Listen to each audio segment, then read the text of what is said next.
शिमला में कांग्रेस की जय हिंद सभा का आयोजन किया गया। ऑपरेशन सिंदूर की कामयाबी पर जय हिंद सभा का आयोजन किया गया। प्रदेश कांग्रेस प्रभारी रजनी पाटिल, डिप्टी सीएम मुकेश अग्निहोत्री भी जो है कार्यक्रम के अंदर मौजूद रहे। सीएम सुखविंदर सिंह सुक्खू, कांग्रेस नेता अजय माकन भी मौजूद रहे। कांग्रेस प्रदेश अध्यक्ष प्रतिभा सिंह, विधानसभा अध्यक्ष कुलदीप पठानिया शामिल हुए। जय हिंद सभा में जो है शहीदों को सम्मान दिया गया। ये तस्वीर आपकी टीवी स्क्रीन पर है। कार्यक्रम के दौरान की कांग्रेस पार्टी ने जय हिंद सभा का आयोजन किया।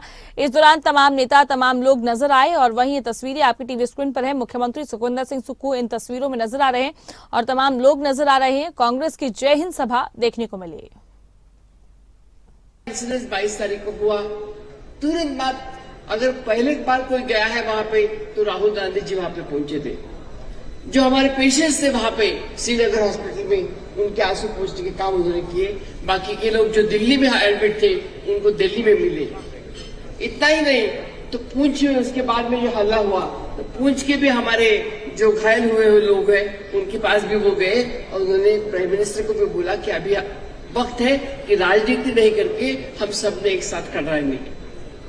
और इस स्थान का महत्व ये इतना है मगध साहब कि यही स्थान है जहां से 500 मीटर दूर हमारा शिमला समझौता हुआ था।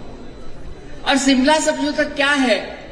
जो शिमला समझौता है उसमें हमारे जुल्फिकार अली भुट्टो और हमारी इंदिरा गांधी जी, इन दोनों प्रधानमंत्रियों ने आश्वासन दिया था कि हमारे दोनों देशों के बीच में तीसरा कोई हम आने नहीं देंगे। और उसका बिल्कुल विपरीत यहाँ पे हो गया है। हमने तीसरे आदमी को यहाँ पे इंटरफेयर करने की मौका दिया है और वो अमेरिका का राष्ट्राध्यक्ष है, जिन्होंने डिक्लेयर कर दिया कि समझौता हो गया, सीज फायर हो गया। तो यह अधिकार किसने दिया उनको? जब हमने इतने हमारे लोगों ने प्राण अर्पण करके अपना जान दे के अपनी जब ये किया है तो उनका कोई अधिकार नहीं उनको मिलता कि वो सीज फायर के एक तरफा करे। हमारे तीनों दलों के प्रमुख, जिनको प्रधानमंत्री जी बोलते हैं कि हमने छूट दी थी कि आपको जैसे चाहिए वैसे करो, लेकिन फिर उनको पूछा गया कि नहीं, हम भारत सरकार के साथ है, पूरे तहे दिल से साथ है, लेकिन कुछ सवालों के जवाब हमें चाहिए। जो जवाब हम मांग रहे हैं एक एक करके, क्योंकि इस जो जवाब नहीं मिलेंगे तो हमारे जो लोग हैं, इनके जो बलिदान दिए हैं, उनका बलिदान व्यर्थ नहीं जाना चाहिए। जिनका नाम अमर सिंह पूर्व सैनिक थे, उनके घर में मैं रात्रि ठहराव में वहां रहा। उन्होंने 1971 का युद्ध लड़ा और अपनी बातचीत मुझसे कर रहे थे। उस समय बहुत पुराने हथियार हुआ करते थे, लेकिन उनकी बात सुनकर मुझे ऐसा लगा, उन्होंने कहा कि वो जज्बा था हमें कि हमें श्रीमती इंदिरा गांधी जी की वो बात याद आ रही थी जब उन्होंने देश को संबोधित करते हुए कहा कि इस समय देश की एकता के लिए और अखंडता के लिए आप सब लोग युद्ध भूमि के लिए तैयार हो रहे हैं और बहादुर सैनिक जो भी युद्ध भूमि पर जाएंगे वो देश को मजबूती प्रदान करेंगे। ये श्रीमती इंदिरा गांधी का जज्बा था। विकास की दिशा में हम आगे बढ़ रहे थे। विकसित देश नहीं था, लेकिन श्रीमती इंदिरा गांधी ने जब ये देखा कि मेरा देश, जो कि पूर्वी पाकिस्तान के रूप में दोनों तरफ से घिरा है, उन्होंने 1971 में युद्ध लड़ने का फैसला किया। कई प्रकार की समस्याएं आई। आर्थिक स्थिति हमारे देश की मजबूत नहीं थी, हथियार भी उतने मजबूत नहीं थे, उस टेक्नोलॉजी के हथियार भी नहीं थे, लेकिन श्रीमती इंदिरा गांधी ने इस देश के लिए युद्ध लड़ा।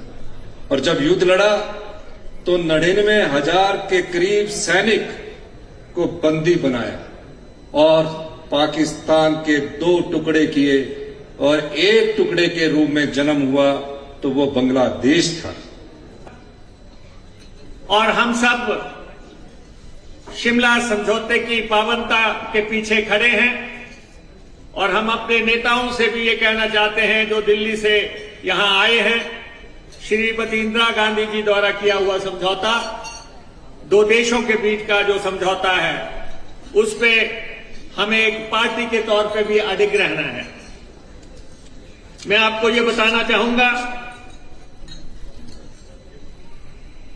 कि ये वीर भूमि है। हमारे वीर जवानों ने अब तक 1203 पदक हिमाचल के जवानों को अब तक मिल चुके हैं। 22 मई को 2025 को आतंकवादियों ने जम्मू कश्मीर के पहलगांव में 16 पर्यटकों को खास तौर पर धर्म के आधार बनाकर चुन चुनकर निर्मम हत्या की। पाकिस्तान के साथ जो भी जंग हुए, चाहे वो 1948 का था, चाहे वो 1965 का था, चाहे वो 1971 का था, चाहे वो 1999 का कारगिल जंग, पाकिस्तान को मुंह की खानी पड़ी।